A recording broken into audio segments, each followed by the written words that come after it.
პროგრესი, ევოლუცია, ახალი ტექნოლოგიები, რომლის გარეშე უკვე წარმოუდგენელია ჩვენი ყოველდღიურობა. რა სიახლეს გვთავაზობენ მსოფლიოში აღიარებული ციფრული ტექნიკის წარმოებელი ფირმები. ყველაზე უახლესი ინფორმაცია და ცნობილი ბრენდების უცნობი ისტორიები. შენი ყოველდღიური მეგზური უხილავ ციფრულ სამყაროში. გადაცემა ტერაბაიტი. ზაზა ჭიტანავასთან ერთად.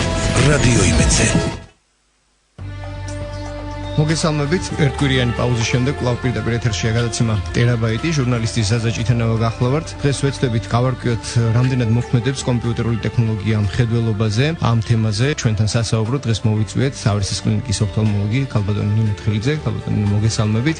და სანამ ჩვენ სტუმართან დიალოგს დავიწყებ, მინდა 2-3 სიტყვით აღვნიშნო, რომ წინა გადაცემაში ვისაუბრეთ ისეთ მოწყობილობაზე, როგორიც არის ელექტრონული წიგნების წამკითხველი და ყურადღება გამამახვილეთ მის უმთავრეს ღირსებებზე. მის ტექნოლოგიის წყალობით თვალი ტექსტის კითხვისას ნაკლებად იღლება, ვიდრე ტექსტის სტაბით თუ სმარტფონით კითხვისას. აქვე გეტყვით, რომ წინა გადაცემის თემასთან დაკავშირებით იყო ზარები რადიოში, დამატებითი ინფორმაცია აინტერესებდა ციფრულ წიგნთან მიმართებაში და რადგან ეს ჩვენი დღევანდელი გადაცემის თემას დიდად არ ცდება, e-reader-თან ელექტრონულ წამკითხვებთან მიმართებაში კიდევ ერთხელ გავაკეთებ პატარა განმარტებას, მოკლედ smartphones თუ tabs ეკრანს უნათებს თავისივე განათება და როდესაც დიდხანს უყურებ, ფერთა მკვეთრი თუ უცაბედი ცვლილება მისი თვალისთვის დამღლელი ელექტრონული წიგნის ამკითხველს კი არანაირი განათება არ გააჩნია, როგორც კლასიკურ წიგნს ვერ წაიკითხავთ სიბნელეში, ისე მასაც ვერ გამოიყენებთ, ამიანათებთ, ანუ იგი არ ირეკლავს არანაირ ნათებას, მაგ გამოიყენება ეგრეთ წოდებული ელექტრონული მელანი. ახლა კი თქვენის ნებართვით უკვე დაუბრუნდები დღევანდელი გადაცემის თემას,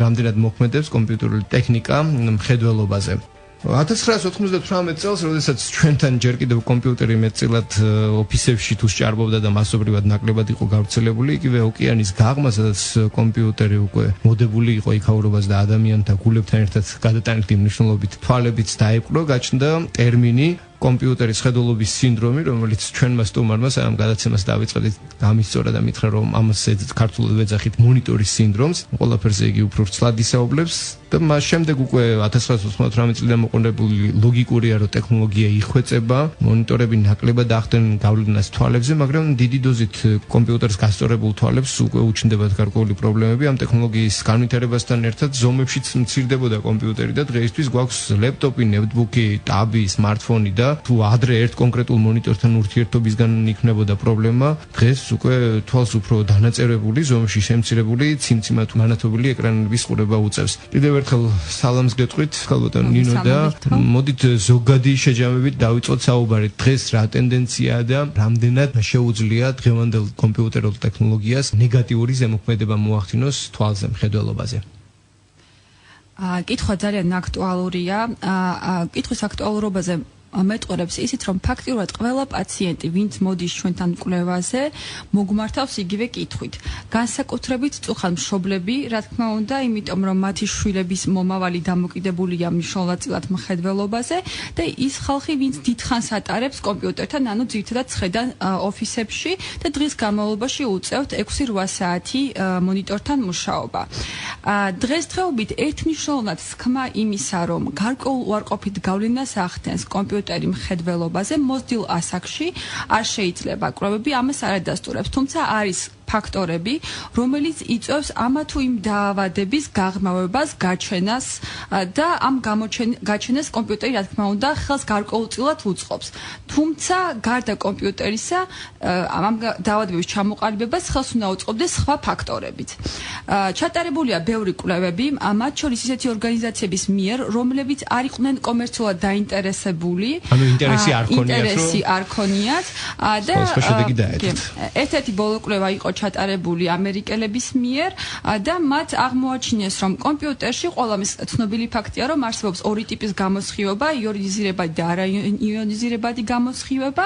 იონიზირებადი გამოსხივების ხვედრითი წილი იმდენად დაბალია, რომ არ შეუძლია მას გამოიწვიოს ორგანული დაავადებები, ისეთი ტიპის, მაგალითად როგორიც არის კატარაქტა, გლაუკომა, ბადურის დაზიანება, ან სხვა ნებისმიერი ორგანული ცვლილება თვალის სტრუქტურებში.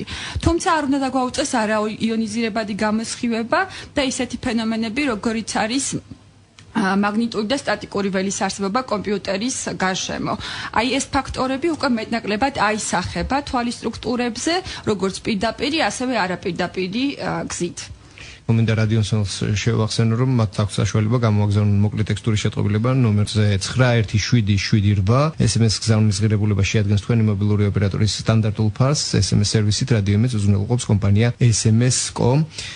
თქვენ სტატისტიკა ახსენეთ, რამდენად ხშირად ხდება თქვათ ამ საკითხის მიმოხილვა ტექნოლოგიის დახვეწასთან ერთად და რამდენად ასახავს რეალობას თუ არსებობს ზოგადად?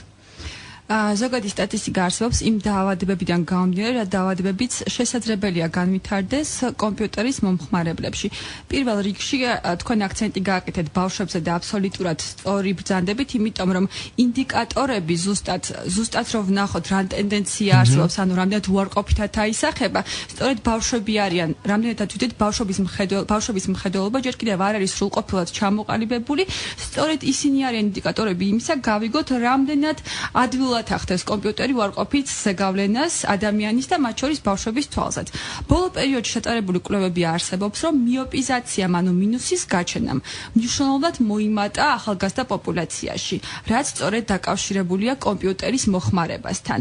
თუმცა აქ მოქმედებს არა მხოლოდ მონიტორის ფაქტორი და მონიტორის შემდგომ თვისებებზე, თქვათ ზომაზე, გაფართოებაზე, ამაზე ჩვენ კიდევ დეტალურად შემდგომ ვისაუბრებთ, არამედ ასევე იმ ფაქტორზე, რომ ბავშვების მხედველობითი აქტიურობა გადმოვიდა ახლო მანძილზე, ანუ ბავშვები უმეტესობა დროს ატარებენ ახლო მანძილზე, მხედველობით დატვირთვას უთმობენ, ესე რომ ვთქვათ, ანუ კითხულობენ ახლო მანძილზე, თამაშობენ ახლო მანძილზე, ხო, მხედველობით დატვირთვა ეს რა თქმა უნდა აისახება და იწვევს ეგრეთ წოდებული ცრუ მინუსების, ანუ მიოპიზაციის, ცრუ მიოპიების ჩამოყალიბებას, რასაც ჩვენ აკომოდაციის სპაზმს ვეძახით, ან მინუსის, რეალური მინუსის გაჩენას, ეგრეთ წოდებული, ჩვენ ენაზე რო ვთქვათ, სამედიცინოზე მიოპიის ჩამოყალიბებას. ადრე მე მახსოვს, როდესაც ჯერ გამობერილ მონიტორებს ეძახოდნენ, პირველი მონიტორები როდესაც არსებობდა, მე უკვე გამოჩნდა ცალკე იყიდებოდა ატრიბუტი, აქსესუარი, მონიტორზე მისამაგრებელი მოწყობილობა, რომელიც გვიმტკიცებდნენ, რომ მოქმედებს დადებითად მხედველობაზე. კი, ბატონო, მეც მახსოვს ეს პერიოდი. ხო, ალბათ ეფექტური იყო, იმიტომ რომ იმ დროინდელ მონიტორებს ექნებოდა, ასე ვთქვათ, ნეგატიური გავლენის მეტი საშუალება თანამედროვესთან შედარებით. მე უკვე დროთა განმავლობაში გამოჩნდა ასევე კომპიუტერთან ურთიერთობისთვის გათვალისწინებული სათვალეები სპეციალური. თუ მოგეპოვებათ რაიმე ინფორმაცია, რეალურად შეიძლება იგი გამოდგეს ეს დამცავი საშუალება, რასაც კომპიუტერულ სათვალეს ეძახიან? თქვენ ზუსტად ახსენეთ, რომ ეს ადრე იყო, შემდგომში, ანუ გაჩნდა თავიდან ეკრანისთვის დამცავი ფენა, შემდგომში უკვე გაჩნდა სათვალე, ამანეს უკვე ყველაფერმა განიცადა ევოლუცია. დღესდღეობით ფაქტიურად ის დამცავი თვისებები, რაც ადრე ეკისრა მონიტორის დამცავს, დამატებით ფუნქცია და სათვალეს, ეხლა უკვე ითავსებს მონიტორი. რაში გამოიხატება ეს ყველაფერი? მოდით დავიწყოთ იმ საფარით, რომელიც ადრე ჰქონდა მონიტორს. რას აკეთებდა ის? ძირითადად ამცირებდა კონტრასტულობას და მონიტორის განათებას. დღესდღეობით მონიტორის განათებაც ჩვენ შეგვიძლიათ ვაკონტროლოთ მექანიკურად. ფაქტიურად ადვილად აღსაქმელი რო იყოს ჩვენი მსმენელისათვის, ჩვენ თუ მონიტორზე დავაყენებთ დაახლოებით მონიტორის მაქსიმალური განათების 1/3-ს, ეს აბსოლუტურად საკმარისი იქნება იმისათვის, რომ უსაფრთხოდ და უპრობლემოდ ვიმუშაოთ ჩვენ მონიტორთან, არა ისახოს განათების სიმკვეთრე თვალზე უარყოფითად და თან საკმარისი იყოს იმისათვის, რომ პრობლემა არ შექმნას მუშაობის პროცესში. საკმაოდ კონტრასტულად გამოიყურებოდეს და განათებულად მონიტორი და გამოსახულება. მოდით აქ ვკითხავთ, აქვს თუ არა არსებითი მნიშვნელობა, როდესაც სტაციონალურად ერთ ოთახში ზიხარ, დიდი დოზით გიწევს რამდენიმე საათი მუშაობა, თქვათ კომპიუტერთან. აქვს თუ არა მნიშვნელობა იქ განათებას. მე მაგალითად მიყვარს რომ ჩავაბნევო და ზედმეტი შუქი არ მაწუხებდეს. ეს ნორმალურია თუ რაღაცა შუქი უნდა აანთო მაინც ოთახში? სამწუხაროდ ეს არ თუ ისეთი კარგი ტენდენცია, იმიტომ რომ მონიტორს როგორც ვთქვით, აქვს ესე იგი მონიტორი საკმაოდ განათებული ობიექტია. როდესაც ჩვენ ამ განათებულ ობიექტს უყურებთ სიბნელეში, ეს უარყოფითად აისახება ნამდვილად თვალზე. იწვევს თვალის დაძაბვას და ზედმეტად მოქმედებს დამატებითი შუქიც. რა უნდა გავაკეთოთ იმისათვის, რომ უპრობლემოდ ვიმუშაოთ მონიტორთან. პირველ რიგში შევქმნათ სწორი განათება. ეს არის ზუსტად პირველი ნაბიჯი იმისათვის, რომ ჩვენ კომპიუტერმა არ მოგვაყენოს ზიანი. სწორი განათება ეხება, როგორც წეგან აღნიშნე, მონიტორსაც, რომ ის არ უნდა იყოს მკვეთრად განათებული და ასევე არსებობს კომპიუტერს, როდესაც ყიდულობთ აყენებთ, მონიტორს აქვს თავისი ფერების დასარეგულირებელი ფუნქცია და ანუ მისი სწორად დარეგულირება ეს ერთ-ერთი მნიშვნელოვანი ატრიბუტია. ოთახში რას ვაკეთებთ? ოთახში ასევე კომპიუტერის ეკრანის განათება და საოფისე ან ოთახში განათება არ უნდა განსხვავდებოდეს მნიშვნელოვნად ერთმანეთისაგან. დაახლოებით ერთმანეთთან მიახლოებული უნდა იყოს. ამიტომ ძირითადად სასურველია ნათურა იყოს ანთებული, მაგიდის ნათურა მაინც აუცილებლად უნდა იყოს ჩართული სამუშაო ადგილთან, ასევე მონიტორს არ უნდა ეცემოდეს პირდაპირი შუქი, მაგალითად ფანჯრიდან. რაც ასევე ამცირებს კონტრასტულობას და ეს აძლევს თვალსაშუალებას. სკეილ ფარდას ვაფარებთ, რომ არა ირეკლოს მონიტორმა არ შეგვაწუხოს და შუქს ტოვებთ ოთახში? ფანჯერას შეგვიძლია სკეილი ფარდას ჩამოვაფაროთ, მაგრამ უფრო უკეთესი იქნება თუ ჩვენ საპირისპირო მხარეს დავდგავთ მონიტორს. ისე რომ არ ირეკლავდეს გარედან შემოსულ მზის შუქს. ჩვენ ახლა უნდა შევწყვიტოთ, მე მგონი, როგორც მატყობინებიან, რამდენიმე წუთით მცირე სარეკლამო რგოლი გავა ეთერში და კვლავ დაბრუნდებით პირდაპირ ეთერში. შეგახსენებთ, გადაცემის სტუმარია ავერსის კლინიკის ოფთალმოლოგი ნინო თხელიძე და ვსაუბრობთ კომპიუტერული ტექნოლოგიებისა და მხედველობის ურთიერთობაზე. რამდენად ახდენს კომპიუტერული ტექნოლოგია ამ ყველაფერზე ზეგავლენას, რამდენიმე წუთში დაგიბრუნდებით, არ გადართოთ, დაგველოდეთ. ტერაბაიტი, შენი ყოველდღიური მეგზური, უხილავ ციფრულ სამყაროში. დაპირებისამებრ რამდენიმე წუთიანი პაუზის შემდეგ კვლავ პირდაპირ ეთერში გადაცემა ტერაბაიტი. ჩვენი გადაცემის სტუმარია ავერსის კლინიკის ოფთალმოლოგი ნინო თხელიძე და განვიხილავთ იმ პრობლემას, რასაც ქვია მონიტორის სინდრომი. მოდით ახლა გკითხავთ ასეთ რამეს. ჩვენ ვსაუბრობთ კომპიუტერზე, კომპიუტერულ ტექნოლოგიებზე და არსებობს კიდე ტელევიზორი, რომელიც ალბათ არანაკლებ დამტვირთველია თვალისთვის და შეუძლია გარკვეული ზეგავლენის მოხდენა. არის თუ არა მათ შორის არსებითი სხვაობა და გულუბრყვილო კითხვა რო არ გამოვიდეს, აქვე ვიტყვი, რომ დღეს უკვე ისე არის ტექნოლოგია დახვეწილი, რომ ტელევიზორი და მონიტორი დიდად შეიძლება არც გამოიყოს ერთმანეთისგან, იმიტომ რომ არის მონიტორები ტელევიზორის ფუნქციით და დისტანცია, რაც შეიძლება თქვათ მონიტორთან ახლო იყოს და ტელევიზორის შემთხვევაში ცოტა მეტი, რაც დადებითი ალბათ თვალისთვის, ეს დისტანციაც უკვე ნელ-ნელა ქრება, იმიტომ რომ კომპიუტერის მონიტორზე შეიძლება ტელევიზორი ჩართო და ანუ ამათი გაერთიანება მოხდა. რა არის მათ შორის სხვაობა? ალბათ უკვე აღარც არის დიდი სხვაობა და ორივე ერთნაირად ახდენს გავლენას თვალზე. გეთანხმებით, ფაქტურად გავლენა არის თითქმის ერთნაირი და აბსოლუტურად სწორად აღნიშნეთ ის, რომ სხვაობა ძირითადი იყო მანძილს შორის, ესე იგი მონიტორი იდგა უფრო ახლოს, თავისთავად ტელევიზორი უფრო შორს. სწორედ ამიტომ ტელევიზორი ახდენდა ნაკლებ უარყოფით გავლენას, ვინაიდან არ ხდებოდა თვალის დაძაბვა ახლო მანძილზე და მუდმივად ერთ წერტილში ახლო მანძილზე ყურება, დღესდღეობით სამწუხაროდ ეს ტენდენციაც ნელ-ნელა ქრება. ანუ ძირითადი ფაქტორი, როგორ უნდა ავირჩიოთ მონიტორი, თუნდაც კომპიუტერის, ხო, ეს არის რამდენიმე თვისება, მათ შორის არის ეკრანის სიდიდე, რაც ძალიან მნიშვნელოვანია. ტენდენცია ასეთი, რომ ეკრანის სიდიდე თანდათანობით პატარავდება, ხო? ჩვენ გვაქვს პლანშეტური კომპიუტერები, რომელიც უფრო ნაკლებია სიდიდე ეკრანის, კი ბატონო, სმარტფონები და სწორედ ეს არის ის უარყოფითი კომპონენტი, რაც ნეგატიურ ზეგავლენას ახდენს თვალზე. ტენდენციას თუ შევხედავთ, ტელევიზორები უკვე არის ძალიან დიდი ზომის. კარგია, რომ ვიყიდოთ ტელევიზორი თქვა დიდი ზომის, დაახლოებით მეტრიანი დიაგონალით, თუ ცუდია?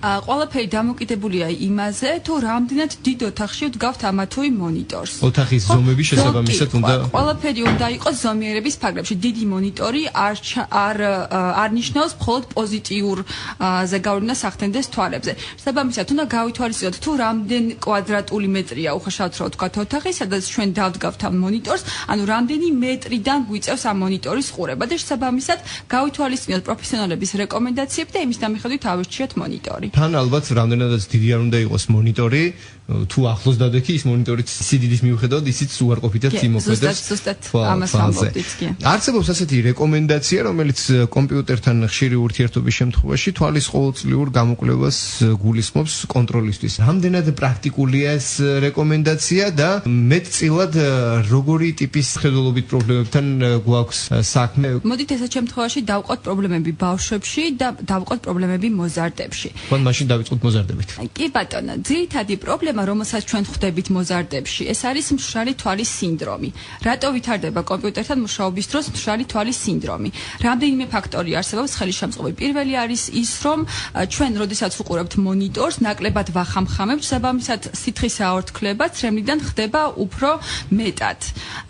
და გარდა ამისა მოქმედებს ასევე ოფისის სიტუაცია, ძირითადად იგულისხმება კონდიცირებული ჰაერი, რაც ასევე ხელს უწყობს აი ამ დაავადების ჩამოყალიბებას.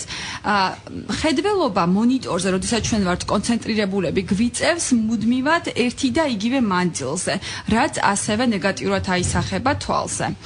რაც შეეხება თქვენ კითხვას, ანუ ყოველწლიურად უნდა მივმართოთ თუ არა ექიმს თუ ჩვენ კომპიუტერთან მუშაობთ. ნებისმიერმა ადამიანმა, მით უმეტეს 40 წლის ასაკის ზემოთ, სასურველია ჩაიწეროს ოფთალმოლოგიური გამოკვლევა წელიწადში ერთხელ მაინც, დამოუკიდებლად იმისა, მუშაობს თუ არ მუშაობს ის მონიტორთან. ანუ ეს ჩვეულებრივი კულტურა უნდა იყოს, ასე ვთქვათ, ექიმთან ურთიერთობა. აბსოლუტურად გეთანხმებით. მაგრამ ვინაიდან ამა თუ იმ დაავადების განვითარების რისკი, მაგალითად იგივე მშრალი თვალის ჩამოყალიბების რისკი იზრდება ოფისებში მონიტორთან მუშაობის დროს, ამიტომ რა თქმა უნდა ესეთი პაციენტები უფრო ხშირად ხვდებიან ოფთალმოლოგთან. და აქვე სტატისტიკა მინდა გითხრათ, ბოლო პერიოდში მშრალი თვალის სინდრომით დაავადებამ დაახლოებით 91%-ს მიაღწია საშუალო მონაცემი. ეს მე როგორც ვიცი, შედარებით მარტივი პრობლემაა, როგორც დილეტანტი გესაუბრებით. სიმპტომური მშრალი თვალის სინდრომზე თუ ვისაუბრებთ, მაშინ ამის აღმოფხვრა ჩვენ შეგვიძლია წვეთების საშუალებით და ფაქტიურად ის პრობლემები და ჩივილები, რომელიც პაციენტს ძალიან აწუხებს, წვა, მხედველობითი დატვირთვა, ცრემლდენა ქარზე და კონდიცირებულ შენობებში, სიწითლე, დღის მეორე ნახევარში მხედველობის გაუარესება, აი ამის აღმოფხვრა შეიძლება ძალიან მარტივად დღეში რამდენჯერმე წვეთების ჩაწვეთებით. გასაგებია. ახლა გადავიდეთ, ასე ვთქვათ, მე მგონი საზოგადოებისთვის ცოტა არ იყოს ტკინეულ თემაზე, ბავშვების და მოზარდების ურთიერთობა კომპიუტერთან. სხვა თაობაა, სხვა რეალობა აქვს, უნდათ არ უნდათ უწევთ დიდი დოზით ურთიერთობა. რა მდგომარეობა თანამედროვე ბავშვების ხედველობასთან მიმართებაში, რამე პრობლემები თუ არსებობს, რომლის გაღვივებას ხელს უწყობს ის ტექნოლოგია, რომელიც ბავშვს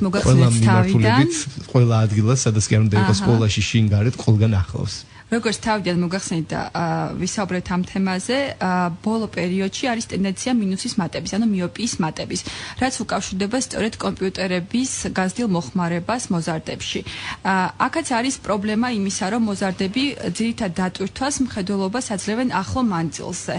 ანუ კითხულობენ ახლო მანძილზე, თამაშობენ ახლო მანძილზე და შორ მანძილზე მხედველობას, ანუ იმ დროს, როდესაც ფაქტიურად თვალი ისვენებს, საკმაოდ ნაკლები დრო აქვს იმისათვის, რომ თვალმა დაისვენოს თვალთელი დღის განმავლობაში, 24 საათის განმავლობაში. ძალიან მნიშვნელოვანია მშობელმა მიაქციოს ყურადღება ხანგრძლივობას, თუ რამდენად ხანგრძლივად შეუძლია მოზარდს იჯდეს კომპიუტერთან. საერთოდ ბოლო რეკომენდაციების გათვალისწინებით 3 წლამდე ასაკში საერთოდ არ არის მიზანშეწონილი პაციენტი იჯდეს, ბავშვი იჯდეს მონიტორთან ან კომპიუტერთან. 3 წლამდე ასაკის ბავშვისთვის ოფთალმოლოგი გვეუბნება, რომ რეკომენდებული არ არის ბავშვი იჯდეს და ურთიერთობდეს კომპიუტერთან. კი ბატონო, და არა მარტო ოფთალმოლოგების, ხოთი შორის ფსიქოლოგების გვეთანხმებიან, იმიტომ რომ იქ სხვა პრობლემებიც ვითარდება, არა მარტო სამწუხაროდ, არა მარტო ოფთალმოლოგიური. 3-დან მატების ტენდენცია ნამდვილად არის. 3-დან 6 წლამდე 30 წუთზე მეტი არ არის რეკომენდირებული ბავშვი იჯდეს მონიტორთან. ეს ჩვენ ახლა ვსაუბრობთ არა ფსიქოლოგიური, არამედ მხედველობითი კუთხით, ოფთალმოლოგიური ჭრილიდან განვიხილოთ ამ საკითხს. კი ბატონო. და 6 წლიდან 17 წლამდე, ანუ სკოლის პერიოდში არაუმეტეს 1 საათი, საათნახევრისა და ისიც რეკომენდირებულია იყოს დანაწევრებული 20 წუთიანი შუალედებით ან 30 წუთიანი შუალედებით. ძალიან ძნელი წარმოსადგენია დამეთანხმებით დღევანდელი ბავშვი, რომელსაც მხოლოდ 20 წუთი მისცემთ უფლებას, რომ დაჯდეს მონიტორთან და შემდგომ ბავშვი თავისი ნებით დაგსახდება, რომ გამოილის და კვლავ ჭვიანად გააგრძელებს ყურებას. ამიტომ ჩვენ ესეთი მშობლებს შეგვიძლია რეკომენდაცია მივცეთ გარკვეული სახით, ასევე რომ იზრუნონ მონიტორებზე, რომ მაქსიმალურად კარგი ხარისხის მონიტორები გქონდეთ, იყოს მეტნაკლებად დიდი მონიტორი და მოერიდონ პლანშეტურ კომპიუტერებსა და აიფონებს, რაც თავისი სიმცირის გამო მნიშვნელოვნად ნეგატიურად აისახება მხედველობაზე, ვიდრე შედარებით დიდი მონიტორი. თქვენ ახლა პატარა მოწყობილობები ახსენეთ. მობილური ტელეფონი დღეში არ ვიცი ალბათ 1000 ჯერ თუნდაც საათისთვის აიღებ და ხედავ, ეს ხო ფოკუსირება ხდება, ხო? რაღაცა ზოგადად არეალს გახურებ, მე უცებ ახდენეს ფოკუსირებას, მესიჯს ნახავ, წაიკითხავ, დაწერ. ეს უფრო პრობლემატური ხო არ არის გრძელვადიან პერიოდში, ვიდრე თქვა ზიხარ და რაღაც ერთი პოზიციიდან ერთი მიმართულებით უყურებ მთელი დღის განმავლობაში თქვა მონიტორს ან რამდენიმე საათი. აბსოლუტურად გეთანხმებით, გაცილებით უფრო პრობლემატურია. ამიტომ რაც შეეხება მობილურს, რა თქმა უნდა, მობილურს ჩვენ სტაბილურ ადგილს ვერ მოუძებნით, მაგრამ პლანშეტურ კომპიუტერებს რაც შეეხება და განსაკუთრებით ბავშვებში, აქ რეკომენდაცია შეგვიძლია მივცეთ მშობლებს, რომ აუცილებლად შეუძინოთ ასევე ფიქსატორი, ანუ დასადგამი, რომელზეც დაფიქსირდება პლანშეტური კომპიუტერი, რომ ბავშვს არ ეჭიროს ხელში. იმიტომ რომ ჩვენ ამას ვერ აღვქვათ, მაგრამ თვალისთვის ძალიან რთულია ის მცირე მოძრაობებიც კი, რომელსაც ჩვენ ხელით ვახდენთ წამში რამდენჯერმე და თვალისთვის ეს არის ჩვენთვის ეს არის არ აღიქმება, თვალისთვის აღქმადია და უწევს თვალს მუდმივი დაძაბვის რეჟიმში, ეს აკომოდაციას უწევს მუდმივი დაძაბვის რეჟიმში მუშაობა, რაც ძალიან ნეგატიურად აისახება თვალზე და იწვევს დღის მეორე ნახევარში მხედველობის გაუარესებას, დაღლის შეგრძნებას, სიცოცხლეს და ყველა იმ ჩივილს, რომელიც ზოგადად ახასიათებს მონიტორის სინდრომს. და მით უმეტეს აი ამ წაბებთან ურთიერთობისას ყოველთვის თავი მეტწილად როცა გიჭირავს, თავი გაქვს დახრილი და ესე უკვე ალბათ ესეც ზემოქმედებს ნეგატიურად. თავისთავად პოზიციას და მხედველობის კუთხეც ასევე მნიშვნელოვანია. მობილურებთან კონტაქტს რაც შეეხება, რეკომენდაცია ერთადერთი შეიძლება იყოს, რომ მაქსიმალურად შევზღუდოთ, თუმცა ესეც ძალიან რთულია. ბავშვებში მე ვფიქრობ, რომ მიღწევადია. და რაც შეეხება სტაციონარულ მონიტორებს, ოფისებში უნდა იდგეს თვალის დონიდან ოდნავ ქვემოთ, ზედა კიდე. მონიტორის და ჩვენი მზერა ისე იქნება მიმართული, რომ მაქსიმალურად ნაკლებად დაიძაბება. ძალიან საინტერესო რეკომენდაციებს იძლევით და მე არ მინდა რაღაც გაუგებრობა შეექმნა რადიო მსმენელში, ჩვენ არ ვსაუბრობთ იმას, რომ კომპიუტერული ტექნოლოგიები, კომპიუტერი, ლეპტოპი, ნეტბუქი, smartphone, ტაბი არის ცუდი, თვალს აუბედურებს და ნუღარ შეხედავთ ხალხო, არა. ამ ყველაფერს ამ ტექნოლოგიას აქვს თავისი სიკეთეები, თავისი პლუსები, უბრალოდ ჩვენ საუბრობთ იმას, რომ გამოვიყენოთ ეს ტექნოლოგია და ეს მოწყობილობები საფრთხოდ და ამისთვის უნდა მოვეპყროთ მათ სწორად და გამოვიყენოთ მათი შესაძლებლობები. ანუ ლოგიკა იმაშია, რომ ჩვენ წიგნის კითხვა რო დავიწყოთ არასწორი პოზიციით კითხულობ წიგნს ცუდ განათებაში, ხშირად წამოწოლილი, ხო? ამ შემთხვევაში თვალზე გრძელვადიან პერიოდში ალბათ ეს ყველაფერი ნეგატიურად მოქმედებს. ჩვენ ამას თუ საუბრობთ წიგნზე, ესე იგი ტექნოლოგია, რომელსაც აქვს თავისი დამატებითი შესაძლებლობები, იმას თუ გამოვიყენებთ არასწორი პოზიციიდან, ასე ვიტყვი, რამდენად შეძლებს ის ნეგატიური ზემოქმედების მოხდენას თვალზე. მახსოვს ბავშვობაში, ბნელ 90-იანებში, ღამე თვარის შუქზე წამეკითხია წიგნი, როდესაც კარგად ანათებდა თვალი და ხედულობასთან პრობლემა არ აქვს, მაგრამ ეს არ ნიშნავს იმას, რომ ჩვენი თვალის თუ ფიზიკური მონაცემების რესურსი არ არის შეუზღუდავი. დღეს შეიძლება დიდი დოზით უყუროთ, არ გვეტკინოს ხვალზე, ერთი თვე, ორი თვე, მაგრამ გარკვეული პერიოდის მერე ის ალბათ ნეგატიურად იმოქმედებს თვალზე. ცოტა პროკლამაციასავით გამომივიდა, მაგრამ მე მგონი რეალობას არ ვცდები. გეთანხმებით, იმიტომ რომ თუნდაც ბავშვებში მათი ინტელექტუალური განვითარება დღეს ძალიან არის დაკავშირებული თანამედროვე ტექნოლოგიების მოხმარებასთან. შესაბამისად, მათი სრული შეზღუდვა აბსოლუტურად წარმოუდგენელი და არც არის მიზანმიმართული, მხოლოდ საჭიროა მშობლებმა გაითვალისწინონ ექიმების რეკომენდაციები, სპეციალისტების რეკომენდაციები და შესაბამისად მაქსიმალურად უსაფრთხოდ გამოიყენონ სხვადასხვა ასაკის რეკომენდაციებიდან გამომდინარე და სხვადასხვა მაქსიმალურად უსაფრთხოდ მიაწოდონ თავიანთ შვილებს კომპიუტერი თუ პლანშეტი და მობილური. ჩვენ როგორც ვანიშნებენ უკვე დაახლოებით 3 წუთი გვრჩება გადაცემის დასრულებამდე და ქალბატონი კიდევ ერთხელ რა ტიპის რეკომენდაციები შეიძლება მივცეთ რადიო მსმენელს. ერთს მეც ვიტყვი მაგალითად იგივე კომპიუტერული თამაშები, ვიდეო თამაშები, როცა ყიდულობ აყენებ, იქ მითითებულია ცალსახე რეკომენდაცია, თუ არ ვწდები ყოველ 1 საათში აუცილებელია რამდენიმე წუთი თვალის შესვენება და თვალის დახამხამება. ანუ იგივე კომპიუტერულ თამაშებს ეს აქვს რეკომენდაცია. ალბათ არავინ არ იყენებს ამას, მაგრამ მაინც და კიდევ როგორი პრაქტიკული რჩევები შეგიძლიათ მისცეთ მოსახლეობას. ძალიან მნიშვნელოვანია პირველ რიგში, რომ ჩვენ დარწმუნებული ვიყოთ, რომ თვალი არის ჯანსაღი, რომ სხვა დამატებითი ყველა გართულება ავიცილოთ თავიდან. ამიტომ აუცილებლად უნდა მიმართოთ ექიმს, ხო როგორც გითხარით 40 წლის ასაკის ზემო წელიწადში ერთხელ, ბავშვებს რაც შეეხება, აუცილებელია ბავშვების გამოკვლევა 1 წლის ასაკში და შემდეგ სკოლამდელ ასაკში. ეს არის აუცილებელი. რაც შეეხება უშუალოდ ბავშვის პარამეტრები, მხედველობით პარამეტრები, ჭყალებში პარამეტრები მშობელმა იცოდეს, მერე ის მინუსისკენ გადის ტერაბაიტის პლუსისკენ ზიანდება თუ დადებითად ვითარდება. გარდა ამისა, 6 წლის ასაკში მეტნაკლებად უკვე ჩვენ ექიმები ვხედავთ, არის თუ არა გარკვეული ტენდენცია პათოლოგიების ჩამოყალიბებისადმი და ეს ის ასაკია, როდესაც ბავშვი იწყებს მხედველობის უფრო აქტიურ გამოყენებას, იმიტომ რომ მიდის სკოლაში და მხედველობითი დატვირთვა იზრდება. სწორედ ამიტომ არის მნიშვნელოვანი, რომ ამ ასაკში გამოიკულიოს მშობელმა ბავშვი და იცოდეს, რამდენად მიზანშეწონილია ბავშვისათვის ხანგრძლივი დატვირთვა უსაფრთხოდ. რაც შეეხება მონიტორთან მუშაობის რეკომენდაციებს, როგორც თქვით, თუ ეს არის სტაციონარული მონიტორი, აუცილებლად უნდა ზედაკიდე უნდა მდებარეობდეს თვალის დონიდან ოდნავ ქვემოთ, განათება უნდა იყოს საბამისი, ეკრანის განათება არ უნდა აღემატებოდეს მაქსიმალური განათების 1/3-ს, თუ ხშირად გვიწევს ოფისებში ყოფნა, სასურველია მოვიხმაროთ მშრალი თვალის საპროფილაქტიკოდ, მით უმეტეს თუ ჩივილები მშრალი თვალის ჩვენ გამოხატული გვაქვს წვეთები, რომელიც ასევე რა თქმა უნდა ექიმის რეკომენდაციით უნდა გამოიწეროს და ჩივილის შემთხვევაში ასევე გავითვალისწინოთ ხანგრძლივობა მონიტორთან ჯდომის.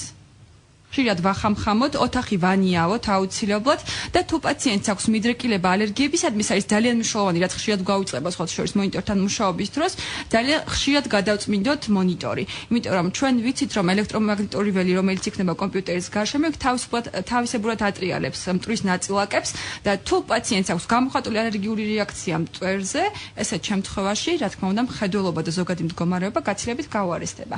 საბამისად, ეს ხშირად გამოგრჩება ხოლმე მხედველობიდან, რომ საჭიროა სველი წესით მონიტორის გადაწმენდა. მე მგონი ძალიან საინტერესო და სასარგებლო რჩევებია. ალბათ ყველაზე მინიმალური და ყველაზე ზემარტივი რაც ყველა შეგვიძლია გავაკეთოთ მონიტორთან დიდი დოზით ურთიერთობისას სულ რამდენიმე წუთით მოვაშოროთ თვალი კომპიუტერს და დავახამხამოთ, ხო? დავახამხამოთ, დავისვენოთ აუცილებლად. ანუ მზერა გადავიტანოთ მონიტორიდან შორ მანძილზე. არსებობს ასევე სპეციალური ვარჯიშები, რომელიც რეკომენდირებულია იმ ადამიანებისათვის, ვინც ხანგრძლივად მუშაობს მონიტორზე. ეს არის მარტივი მოძრაობები თვალის მარჯვნივ, მარცხნივ, ზემოთ, ქვემოთ. დახუჭვა თვალის გახელა რამდენჯერმე ცოტა უფრო მკვეთრი დახუჭვა და გახელა დღის განმავლობაში რამდენჯერმე თუ ჩვენ ამ ვარჯიშებს გავიმეორებთ, პრობლემა იქნება მინიმუმამდე დაყვანილი. ასევე თუ თქვენ საშუალება გაქვთ რომ წამოდგეთ კომპიუტერიდან და შორს გაიხედოთ ფანჯერაში, შეგიძლიათ დღის განმავლობაში ეს რამდენჯერმე გააკეთოთ და ამერწმუნეთ თითქოს და მარტივი პროცედურა საკმაოდ ასვენებს თვალს და გასაგებია. ამ პროცედურას ალბათ სამწუხაროდ მწეველები უფრო მიმართავენ ხოლმე მოსაწევად ხო უნდა გავიდნენ კომპიუტერს მოშორდებიან. იმედია საინტერესო და მნიშვნელოვანი ინფორმაციები მოისმენთ. გისურვებთ ჯანმრთელობას, მსმენელებო, მადლობას გეტყვით თქვენ, ქალბატონი ნინო, ქალბატონი ნინო თხელიძე, ავერსის კლინიკის ოფთალმოლოგი იყო ჩვენთან სტუმრად. მადლობა, ერთი კვირით გემშვიდობებით, ნახვამდის. პროგრესი, ევოლუცია, ახალი ტექნოლოგიები, რომლის გარეშე უკვე წარმოუდგენელია ჩვენი ყოველდღიურობა. რა სიახლეს გვთავაზობენ მსოფლიოში აღიარებული ციფრული ტექნიკის წარმოებელი ფირმები. ყველაზე უახლესი ინფორმაცია და ცნობილი ბრენდების უცნობი ისტორიები. შენი ყოველდღიური მეგზური უხილავ ციფრულ სამყაროში. გადაცემა ტერაბაიტი. ზაზა ჭიტანავასთან ერთად. რადიო იმედზე.